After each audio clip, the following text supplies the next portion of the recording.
They are Barbara Brennan and Blessing Dada and Pa Riley. If you could just come up, please. Give me a hand of it. Lovely, lovely. Okay. So, this last session will explore the power of lived experience in driving reform of our mental health system. The discussion will focus on how we can strengthen the mental health movement in Ireland, being inclusive of all actors and all voices. So just to give you a little introduction of our wonderful panelists. So we have Barbara Brennan, who's just absolutely lovely to be able to interview you again. So Barbara is an inspirational thought leader in her field, and Barbara has over 12 years experience in changing the culture of mental health and all levels of society. And Barbara is, of course, the Sea Change Programs leader. And Barbara and I used to go into workplaces and deliver training around just around creating more awareness around mental health. And we have loads of stories that we won't start with, but they were all very interesting because you go into the workplace going, how is this going to go? You know, kind of, are we going to make it out alive? And it's always interesting. At the end of the workshop, people used to always come up to us and suddenly we'd hear all their stories. They're like, oh, this is brilliant. I'm also joined on the panel by Blessing Dada. Blessing is no stranger, especially if you're on social media. She is brilliant. She's from Dublin, and she's a 2 times award-winning Black Irish mental health writer, speaker, and content creator, blogger, who's an outspoken, passionate activist on various social justice issues. So, a real pleasure to have Blessing on the panel, and we have something in common. We have a great passion for intersectionality, which happens to be the topic of my thesis. Totally putting that on the long finger, as you do with research projects. And then we're joined by Pa Riley, who is a traveler mental health worker with the Mental Health Initiative in Pavy Point. And it's Patrick, but we want Pa. And I'm like, Pa, okay. So on to the conversation. So if I can start with you, Blessing. Many of us here today would like to see an island where everyone has equal access to timely, high quality mental health services. And I think all our speakers this morning have very much echoed that sentiment. How can individuals with lived experience of mental health difficulties drive reform in our own mental health system? Yeah, I suppose I'll start with talking about like mental health and physical health, because I know there's a lot of new people tuning in for the first time and hearing about mental health reform for the first time. So I suppose, you know, we all know that we all have mental health and we all have physical health. And, you know, not everyone's going to struggle with mental illnesses, just as the way not everyone's going to struggle with physical illnesses. So mental illnesses doesn't discriminate, but sometimes the help and awareness does.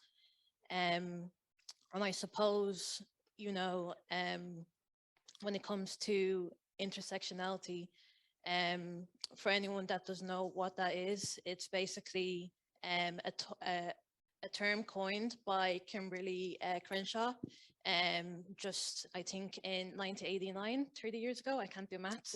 Mm-hmm.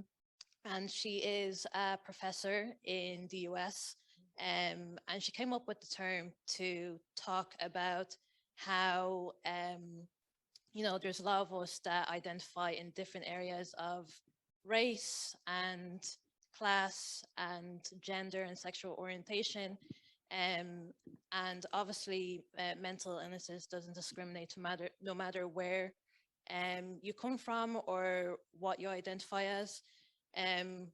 But I suppose with intersectionality, it talks about how these identities can be different forms of, you know, privilege that shapes how you go about with your life, or it can be forms of oppression and how it can impact your life.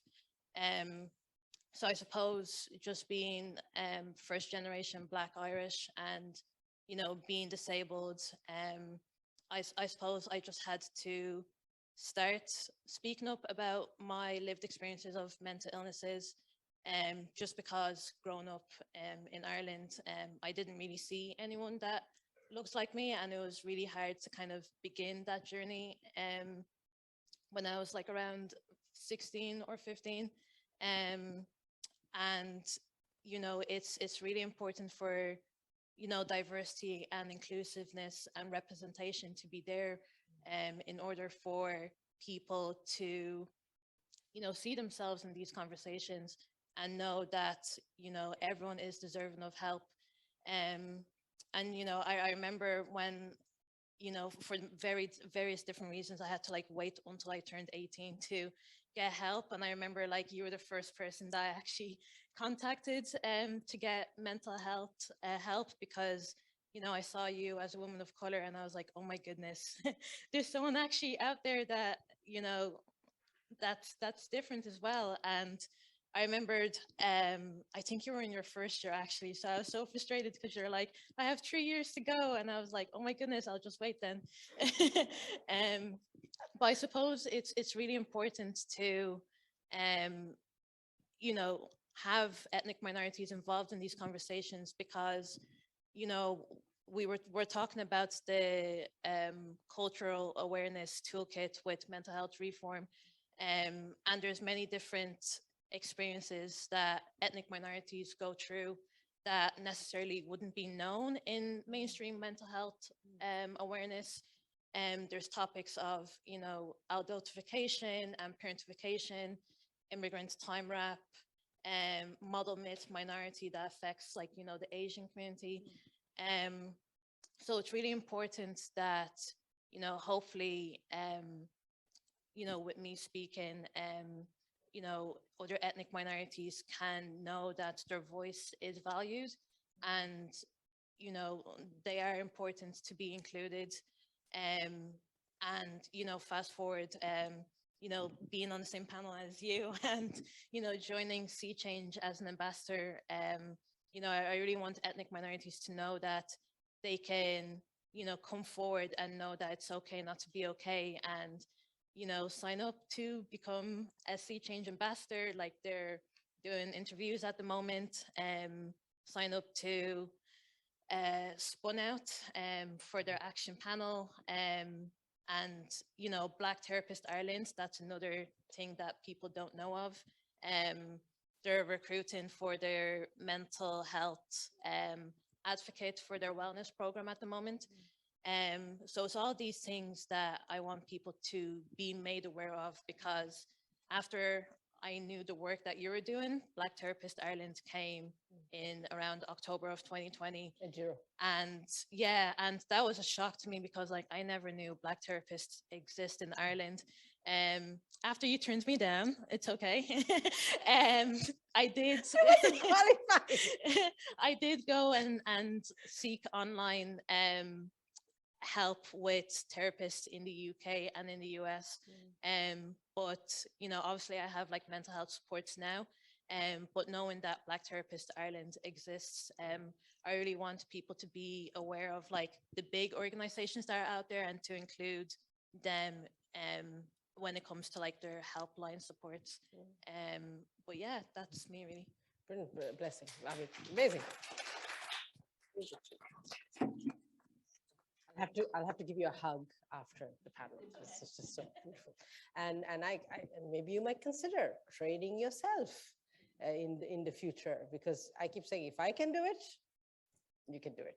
Because I think it's very powerful. The only way we're going to bring about that element of intersectionality into the services is when we go into ourselves and be those service users who become service providers, and then we'll be able to bring all our elements of diversity to the table. So Barbara, in recent years, Ireland has changed so much and there have been such amazing, powerful grassroots movements.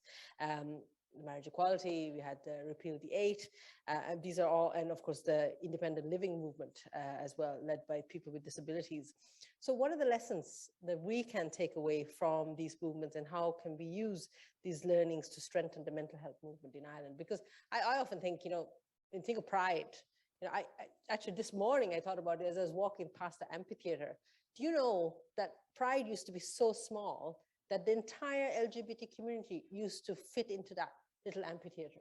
I mean, it's incredible. I was walking past, like, oh, wow, that was less than, because I'm here 20 years, so that was less than maybe 10 years ago. That's how small we were. And now it's the biggest parade in Ireland. So there's rich learnings there, I'm sure. There is. And I think today is what it's about, because listening to what everybody so far has said, and I think what we've all come here with is this idea that we can all make a difference. And I think that the words that have been standing out to me this morning are this piece about in it together, about the individual difference, you know, and I think Just bring the microphone closer to you. Sorry, it's what we're all here about, is what difference can I make? And I think that's the thing when we're talking about grassroots movements. What we're talking about is individual people making a difference.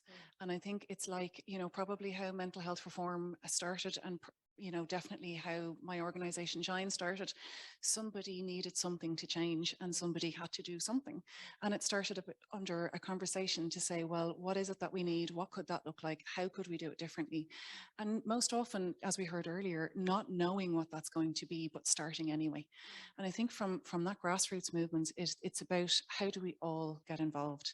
And exactly like, you know, Blessing was saying about, you know, I am a person that could do something. So sometimes when we look and we see something that needs to happen, it's not about waiting for it to happen. It's not about waiting for somebody else to do it. It's about what difference can I make? And certainly from a perspective of running a grassroots movement ourselves, you know, Sea Change is about empowering people to have that voice, to be part of a community, to start conversations, and knowing that it's okay, and that there is a group of people who all want the same thing. And it's one of the things I love about mental health reform. It's about that community involvement, that community engagement, and the fact that we are all different and we are all unique. We all bring something different to the table. And I think what we can look at in what we've learned from some of the campaigns that you've talked about, it's about that human voice. It's about allowing people to be real. It's allowing people to be human and unique, and bringing that forward as the empowerment piece. Because if we look back, when there was all those repressions around those voices, that's when there were so many difficulties. And when we've started coming together and being unique and being ourselves and being out in whatever way that is, whether it's from, you know, when we look at the 9 grounds, from any of them, and say, actually, it's okay to be me in whatever form I am. And for us to come together and celebrate each other, and then say, well, you do this differently than I do. What can I learn from you? And I think that's a very big piece that we can look at what's been done before that's worked.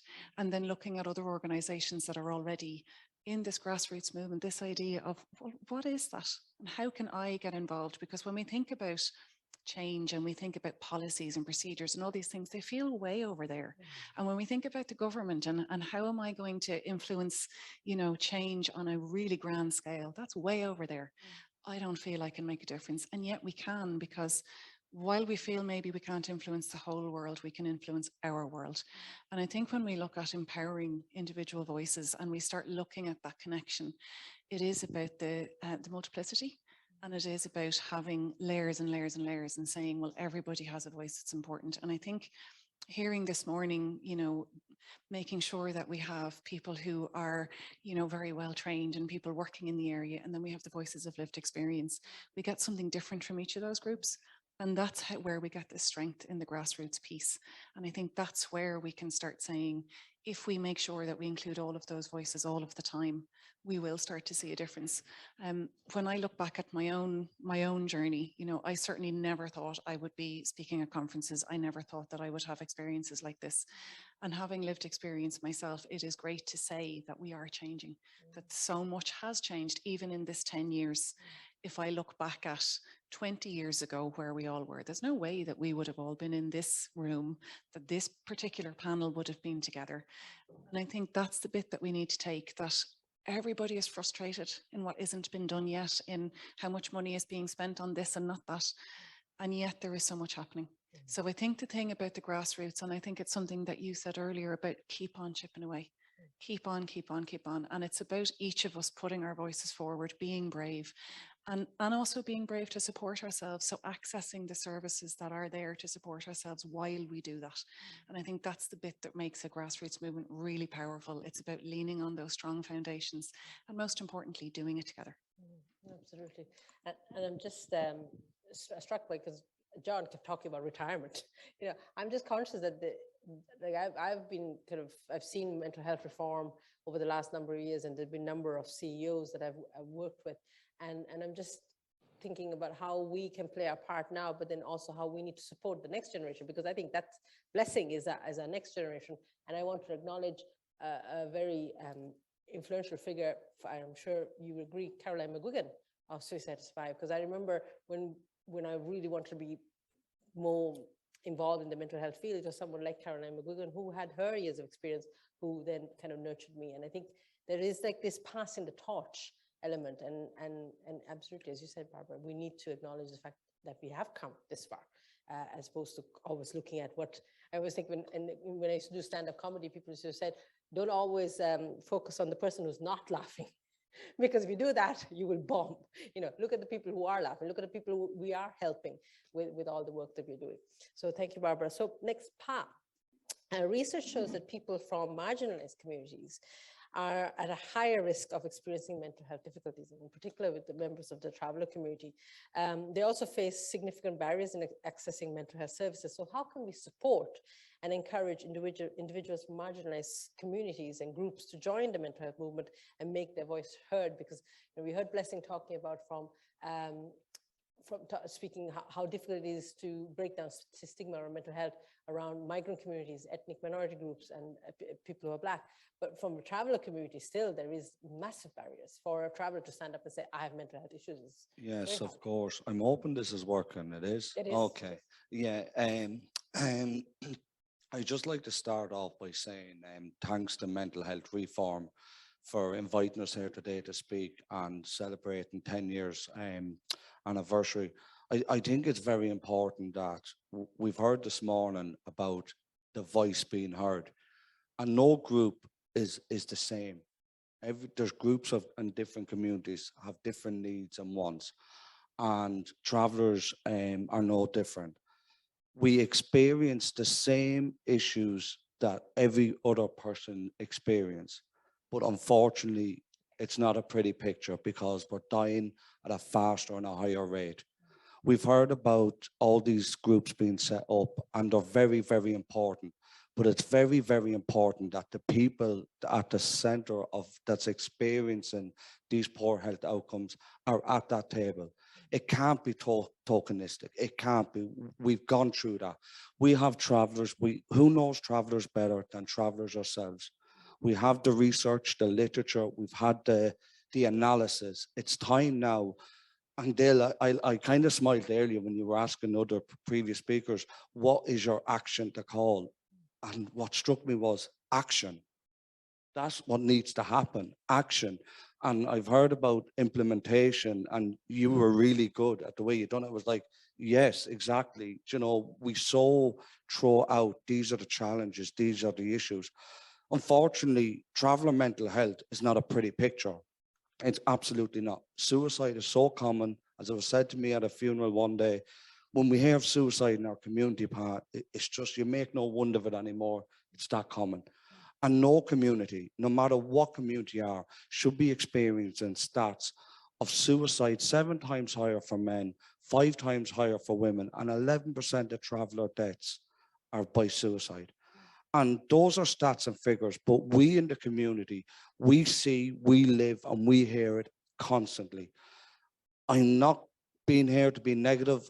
God knows I don't want to whinge and moan, but we've a lot to whinge and moan about. No community should experience that. I just want to say also that, yes, the lived experience is very, very important, because we can't contradict anyone's experience. I can't contradict Blessing or anyone else's experience, because that's real for them, and it's the same for our community. There's a lot around language. Language is, I know there's these words, mad, lunatic, loony. It's still hurting people. And unfortunately, our community is hurting. I take great pride when I hear travelers speak about we're resilient with everything thrown at us. But when it comes to mental health, our community is really, really hurting. Political will. I just can't grasp politics. I think I know it, and then bang, I don't, because governments come and go and change all the time.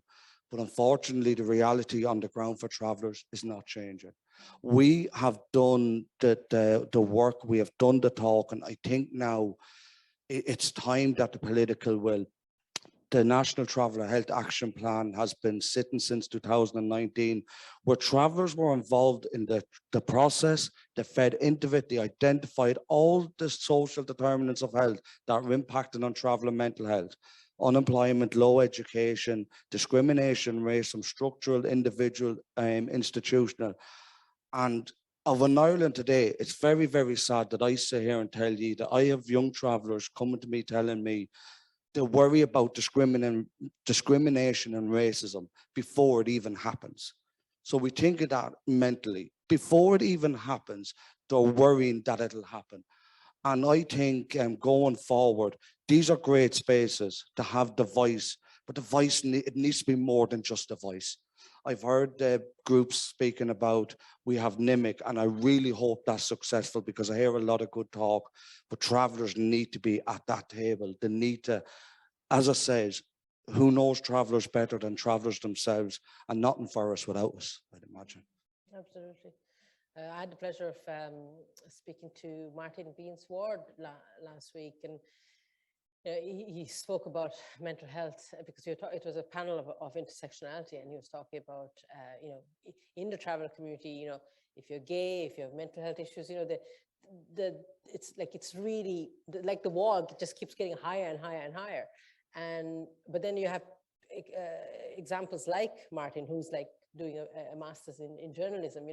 It's like you're hearing more and more people in the travel community who are really becoming leaders themselves and going out there and kind of changing the narrative, which is of course huge pressure, because you're not only, it's difficult to speak out anyway, but if you have, again, that big wall to get over, can you imagine how much stronger you have to be? But Blessing, just on that point, can we talk about George Nikenshaw? Because that is a topic that I know you care deeply about. And again, that was, I feel, a story that kind of happened during the last 2 years. And many people from the mental health community, advocates, didn't quite weigh in as maybe as much as they should have in relation to what happened to George.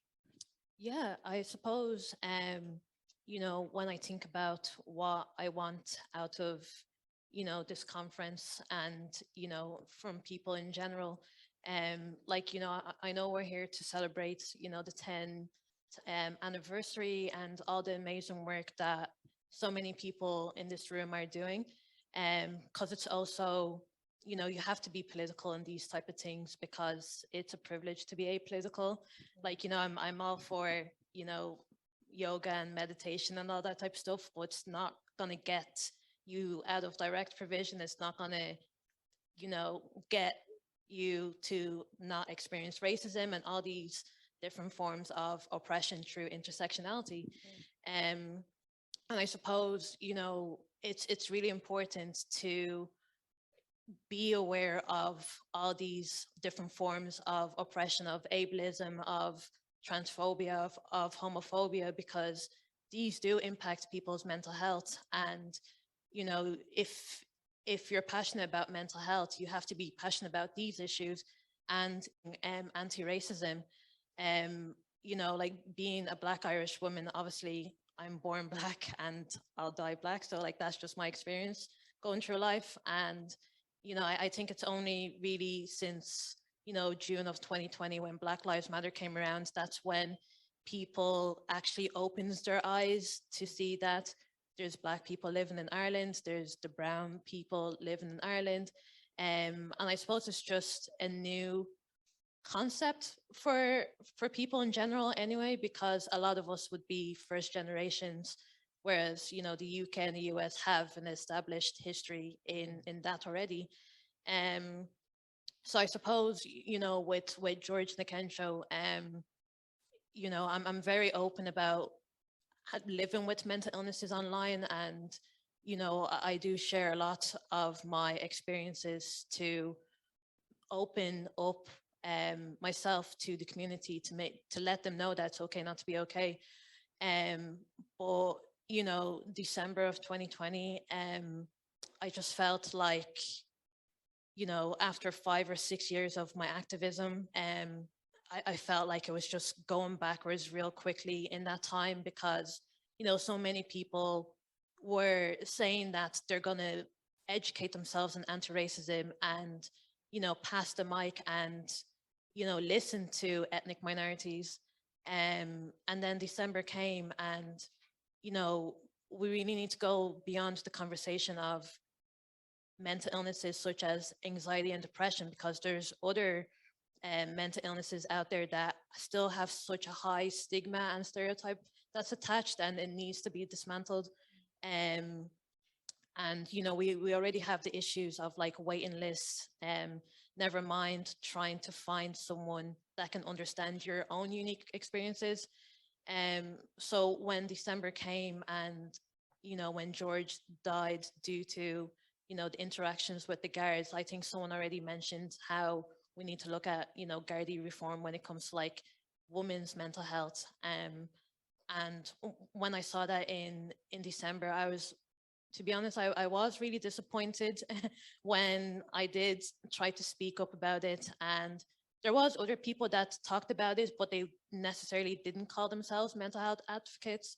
And I was really, you know, wanting other mental health advocates to speak about these issues because, you know, he had a mental health issue and now he's not here because of that. And, you know, there's just such a negative connotation when people hear the word privilege because, you know, it's not to say that like your life isn't hard. It's just to say that, you know, your life isn't hard because of being white, you know. And for myself, living with mental illnesses, I saw myself in George Nikenshaw and I was just reflecting on, you know, if this happens to me, like what would people say or think of me, or would people even advocate on my issue, or on my case in that sense. And I really just want to drive the message that, you know, if you're not intersectional in your mental health activism, then you really have to kind of question why you're doing it and who it's for. You know, everyone has mental health and we really need to start listening to people that have different perspectives and different struggles, and that it shouldn't be just, you know, a side dish topic. It's very ingrained in my life. You know, anti-racism in the medical system. I experienced medical racism. I'm going to experience racism being disabled. I'm going to experience racism with my sexual orientation. Like it's all interconnected. So yeah, I just hope like after this, people think of all these systems of oppression and really, you know, apply it to their lives, and not just in their professional lives, but in their personal lives. Because Ireland is such a diverse and beautiful country now. But it was a really hard time because I'm very open online. So there was a lot of trolling and bullying that came afterwards. And I just felt absolutely alone in that situation. And I was kind of like, why am I even doing this in the first place? Like I spent 6 years trying to speak out, and then, you know, it's really hard to break that conversation in the Black community. And then for that to happen, it just felt like it was just going backwards over again. But fast forward now, like the conversation is starting to slowly change. I was involved in a project on making a documentary about mental health in the Black community last week, and there is another one that happens this week, and I think they're being released this summer. So I think from that situation, people just came together and just, you know, really united in each other for support and finding ways to move forward. And I'm really passionate about collective liberation because we live in such an individualistic society of, you know, we all owe each other love and support and advocating for each other. And even if we don't understand what someone else is going through, it's really important to use whatever privilege we have to amplify these issues. So that's all I can say. That's all I can say. That's amazing. Collective liberation. I absolutely adore it. And I remember when I was working as a social justice journalist, you know, something happened halfway through where something clicked. It's social justice and mental health are one, you know, because if overnight we could create an inclusive, equal, compassionate society, literally overnight, we would probably have way less mental health issues than we have now, because it's a product of inequality and not having that feeling of being included. Back to you, Barbara, in relation to the work with sea change, because you've been there for a number of years. How have you seen the work evolve in relation to the awareness out there, especially, because I still remember that one time at the very start, we were giving out green ribbons at the train station. And this is Anne-Marie's story, really, if you don't mind me sharing it. But she was giving out green ribbons at the train station, and people didn't know what this green ribbon was. They were like, what is this ribbon, you know? And this woman just grabbed Anne-Marie's hand and said, whatever you do, don't give it to my sister. She's coming behind me now. And Anne-Marie was like, what do you mean? Well, because this woman didn't even want the sister to hear the words mental health, because it would just bring up something. And we were all so surprised that that was where we came from. But where are we now, Barbara? It's a great question. And I think to Pa's point about language, actually, if we look at when we started, the kind of language that we saw 10 years ago, there was a lot more of this mad and lunatic, and, you know, people were outwardly using that kind of language. And I think what we've seen is that people now feel a discomfort. So even though some of the language is still being used, we have definitely seen a shift. So we've seen that it's now wrong to say certain words, or that we're more mindful of the impact of what we're going to say. Or if we hear somebody say something like, oh, he's crazy, or, you know, she's a lunatic, we feel that discomfort now, because we're starting to be more educated on what that means, and particularly the impact. And because of voices like Blessings, when people sharing their story, to say, actually, what you say impacts my life, and it changes how we think and feel when we start understanding that impact. So we have seen a big shift in understanding around the language that we're using. We've also seen a shift, and I love the fact that you talked about what mental health is in the first place. So in the beginning, when we go back, and really, I mean, Sea Change is only a baby. We're doing our 10th Green Ribbon campaign this year. So when we look only 10 years ago, the language around mental health, people said mental health, they meant mental illness, and they also meant in hospital, on medication, incapable. Whereas now we say mental health, and you ask people in a room, and they talk about well-being, and they talk about balance, they talk about support, they still quite often will think about medication, hospital, and those things, but we're starting to see a shift. But to your point, Blessing earlier mentioned about the difference between understanding about depression and anxiety now. So there's a big shift culturally around what we think mental health is, and a big shift around the acceptance of depression and anxiety. And I think one of the things that the pandemic has done for us is it's opened this door to have a conversation about loneliness, about low mood, about worry, about stress, that is a normal part of our lives. And I think that's wonderful. But we still have a lot to do to have conversations about schizophrenia, about borderline personality disorder, about bipolar disorder. There is a whole list, and it's about understanding that these are normal conditions, and that people can live normal lives, and that people can be part of important discussions. You know, when I was given a diagnosis of bipolar 1, how many years ago? At that point, I was never going to have a job. I was never going to own a house. I was going to be on a shed load of medication all my life. And I wrote myself off because I was told. So I had public stigma done to me, and then I did it to myself. And I think that's the thing we have to understand about stigma, that there's several aspects of it.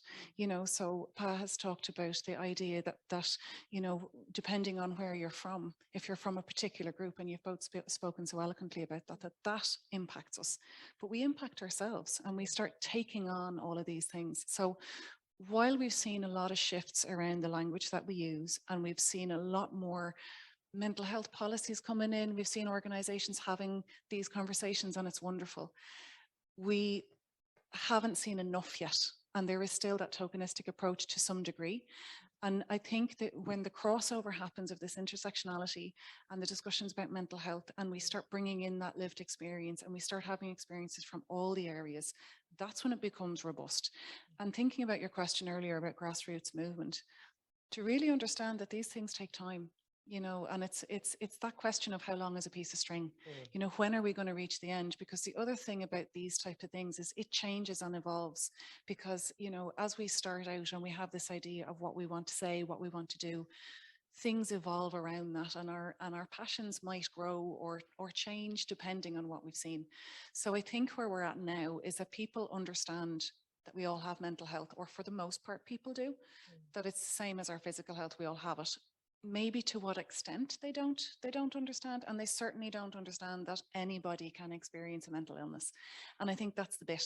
And certainly thinking about COVID and the impact that it's had on so many people, we've started seeing that this mental health thing has come into our homes, it's come into our own lives, and we're now seeing our families, our colleagues, our children, our parents all struggling in different ways. And I think that's the bit. When we start looking at being impacted by our things happening in our lives, we're losing sleep, we're worrying too much, we're not functioning in the way that we were, that's when our mental health is impacted. And I think that's the bit, and I think it was John spoke earlier about finding a way to get there much earlier. So I think that's where we are now, that we have to be having these conversations so much earlier to get to that preventative state. And I think that we also need to be having more open conversations about mental illness and normalizing those conversations, because there is still a huge amount of stigma around specific illnesses because people are afraid. And I think when we talk about stigma, what we're actually talking about is fear. We're talking about silence, we're talking about loneliness, and we're talking about othering. That's something other than me, it's over there, and I think that's the bit that we need to shift. And certainly for the organization I work with, we really look at that empowering piece of saying, what is that like for you? And I think that's the bit that we can all do when we have a conversation about mental health. It's not to be afraid of, I don't have expertise, or I'm not trained, or I don't know how to have this conversation. We all know, you talked earlier about how wonderful it is to have a cup of tea. We all know how to boil a kettle, and we all know how to sit and listen. And I think that's the bit that we can do for that movement into. So we're talking about grassroots, and we're talking about anybody can get involved, but actually, how do I do that? And it is that piece of saying, well, finding out some of the organizations that we've talked about, that list that's part of this report, over 50 organizations. If you've never heard of them, go and look and find out. Go to some of the websites. So I think the information that we're able to access now has changed, obviously. I think the understanding of language has changed. But I think where we still are is in that place where, yes, I get this mental health thing and that's great, but we're not challenging ourselves. And I'm going to use that word, I know we said earlier, but that this challenge is about how do I push myself? How do I make change? How do I get involved in this? Even if I don't want to go to that group and do whatever they're doing, how can I do something? So again, the big world or my world. What's my world? How can I do something? And what is the piece I can do? And I think that's where we're at. We're at this amazing place where people now want to get involved. And they can, and that piece around fear is starting to come down. The people are saying collectively, and that's the piece about this grassroots thing, that collectively we are stronger, collectively we are better, and even the supports we offer collectively are better. So it's about harnessing that openness to get involved. And back to you, Para, because I'm conscious about time, and I really want to open the floor up for a Q&A. You mentioned about the call for action. So what, and that there's people here, there's people that who are joining us from all over. What can we do collectively to just make it easier for some? I'm putting the pressure on you to kind of say something representing the members of the traveler community, just to make it a little bit easier for them to actually reach out and know that when they reach out, because reaching out takes enormous strength, but then not preempting, oh my God, now I'm going to get prejudiced and discriminated. So what can we do to make it a little bit easier? I would certainly say that you have traveller organisations the length and breadth of this country. And I would say link in with the traveller organisations. we have access to our community. They trust us, they know us. We know when to go in, when not to go in. You can have the best degrees and the greatest intentions in the world. If you can't access the community with all your good intentions, you're going to fall short. I would say any information around mental health awareness or events that's happening, you go through the organizations. They will bring it out to the community. The community will hear it in an accessible way. What's it about, Pa? Who's there? How am I going to get there? Is it Zoom? Pa, I've no Wi-Fi in the trailer. I live in a site. I've no access to Wi-Fi. Believe it or not, the children are not in school today. They're going to be in the trailer. I can't easily access that. For me to go to that event part, there's 3 buses, there's 2 buses. When I go there, is the words going to be massive? Am I going to be asked, what's the aims, what's the objectives? I haven't a clue what them words even mean. I'd be too ashamed to ask them questions. It's about working with what's there. I'm not blowing me trumpet here. We know our community. You're experts in your fields. We're experts in our fields. Let's put it together and kick on the action. We're talking about 10 years' time. I certainly shall not hope that we're here 10 years' time and we're talking about the same thing over and over. Come on, let's put it into action and keep travellers well, keep travellers alive, and keep everyone well and safe. That's what I would say going forward. Thank you, Pa. Thank you, Dale. Blessing, what about yourself? What would you like to see the people here in relation to a call for action for just, again, making it mental health services more accessible to people who within intersectional identities, such as yourself and myself? I suppose like I have the saying that I've been saying for like the last few months, go where you're celebrated, not where you're tolerated, because you know we're here to celebrate this event today, but you shouldn't have to feel tolerated in spaces where you feel like you're scared to speak up about certain issues. So, you know I talked about like George Nikenshaw and talked about privilege and ableism and racism and all that type of stuff. And I know like with my activism online, it's made people a bit uncomfortable. Good. a That's what bit it's all about. a bit uncomfortable. But I suppose like in order for real change to come, we do need to have these uncomfortable conversations in order for actual change to come by, and not just gloss over these issues, because you know it's just going to go around in circles. And yeah, I really just hope that, you know, I mentioned about like Black Therapists Ireland. They are accredited therapists and Brilliant therapist. counselors as well. So I really hope with like the bigger organizations out there, I really hope to see their link under helpline supports on their page as well. And yeah, just, you know, amplifying underrepresented voices in Ireland, and not just speaking on their behalf, because like they do have voices. It's just about, you know, passing the mic and making sure that everyone has a space at the table to speak about these things. And it's just all about inclusiveness, really. And I just hope, you know, going forward after today that, you know, people do see themselves in places where they might have not seen themselves originally. Absolutely. Brilliant. Thank you, Blessing. Now